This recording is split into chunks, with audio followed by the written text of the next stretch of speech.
तहरीक इंसाफ के कारकुन की लाश अस्पताल में छोड़कर जाने वाली गाड़ी को तहवील में ले लिया गया है। पुलिस ने 2 अफराद को हिरासत में भी ले लिया है। मजीद जानते हैं डॉन न्यूज़ के नुमाइंदे वसीम रियाज से। वसीम, बताइए इब्तदाई मालूमात क्या है आपके पास?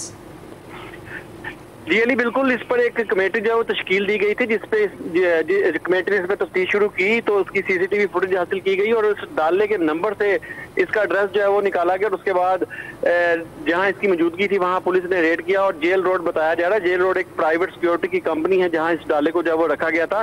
इस डाले के पीछे से खून के निशानात हैं वो भी मिले और डाले पर कपड़ा डालकर इसको छुपाया गया था। अब इस डाले को पुलिस ने अपनी तहवील में लिया और 2 अफराद को हिरासत में लिया है जो अली बिलाल को जो है वो वहां पर छोड़कर फरार हुए थे। पुलिस का कहना है कि इन दोनों से पूछताछ जो है वो जारी है, जबकि इस डाले का ड्राइवर मजीद एक शख्स जो है उसकी गिरफ्तारी के लिए इकदाम किए जा रहे हैं। इनसे तफ्तीश में मजीद हकायक जो है वो सामने आएंगे, जबकि जो दीगर अफराद हैं उनको जब गिरफ्तार किया जाएगा तो मजीद हकायक जो है वो वाज़ेह हो जाएंगे।